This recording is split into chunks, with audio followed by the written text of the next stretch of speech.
दोस्तों नमस्कार, एक बार पुनः आप सभी साथियों का स्वागत, अभिनंदन, आभार। दोस्तों आज हम बात करेंगे इस वीडियो में शिव विधायक रविंदर सिंह भाटी का जिस तरह से सरकार के खिलाफ उनके बयान आए हैं। रविंदर सिंह भाटी का मानना है कि जो बजट राजस्थान के उप मुख्यमंत्री और राज्य की वित्त मंत्री दिव्या कुमारी लेकर के आई है, उसमें रविंदर सिंह भाटी के कॉन्स्टिट्यूंसी का अनादर किया गया है। उसका बजट भाषण में नाम तक नहीं लिया गया है। शिव विधानसभा को किसी प्रकार की कोई योजना सरकार की ओर से नहीं दी गई। रविंदर सिंह भाटी ने राजस्थान सरकार पर जम करके निशाना लगाया है, जम करके हमला किया है, जम करके भजनलाल सरकार की आलोचना की है। उनका मानना है कि सीमावर्ती क्षेत्र होने के नाते देश की आजादी के बाद में लगातार ये क्षेत्र पिछड़ता रहा है और अब जब युवा विधायक हैं और लोगों ने कई प्रकार के कयास युवा विधायक से लगा करके रखे हैं, लोगों की ये तमन्ना है कि ये विधायक कुछ क्षेत्र में करेगा, लेकिन सरकार मेरे लोकसभा चुनाव लड़ने की वजह से मुझसे आहत है, मुझसे नाराज हैं, मुझसे कुछ बदला लेना चाहती हैं। वो ये भी सरकार से कहते हैं अगर मेरे से नाराजगी है, मेरे से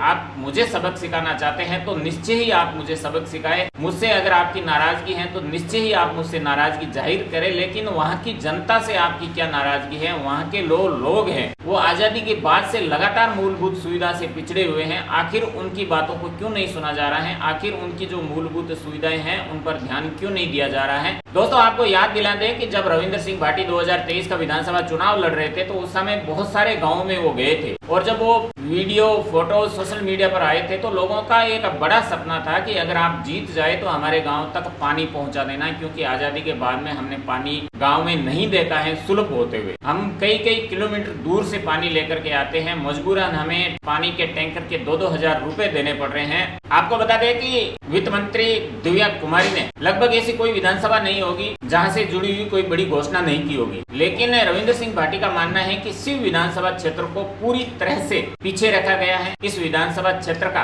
अनादर किया गया है, वहाँ की जनता का अनादर किया गया है। किसी प्रकार की कोई बड़ी योजना सरकारी शिव विधानसभा क्षेत्र को नहीं दी गई है। उनका मानना है कि हमारा दोष केवल इतना है, भाजपा मुझसे गुस्सा केवल इस बात पर है क्योंकि बाड़मेर जैसलमेर लोकसभा क्षेत्र से रविंदर सिंह भाटी ने निर्दलीय चुनाव लड़ा था सांसदी का, और भाजपा नहीं चाहती थी कि रविंदर सिंह भाटी यहाँ से निर्दलीय चुनाव लड़े, क्योंकि कैलाश चौधरी को किसी भी हालत में भारतीय जनता पार्टी जितवाना चाहती थी। और जब रविंदर सिंह भाटी चुनाव मैदान में कूदे तो उसके बाद में माहौल पूरी तरह से बदल गया और लोगों के अंदर ये भावना घर कर गई कि कहीं न कहीं मुकाबला उम्मीदवार बेनीवाल और रविंदर सिंह भाटी के बीच में रहने वाला है। इसलिए वोट जो थे उम्मीदवार बेनीवाल को मिलने वाले वोट उम्मीदवार को मिले, और रविंदर सिंह भाटी ने जो सबसे बड़ा डेंट किया था वो भाजपा को किया था, कैलाश चौधरी को किया था। इसलिए कैलाश चौधरी और भारतीय जनता पार्टी के जो वोट थे वो रविंदर सिंह भाटी की तरफ से शिफ्ट हुए और जिसकी बदौलत कैलाश चौधरी और भारतीय जनता पार्टी उस सीट पर तीसरे नंबर पर खिसक गई। वहीं रविंदर सिंह भाटी ये भी कहते हैं कि जब हम सरकार में विधानसभा क्षेत्र से जुड़े मुद्दों को लेकर के बात करते थे,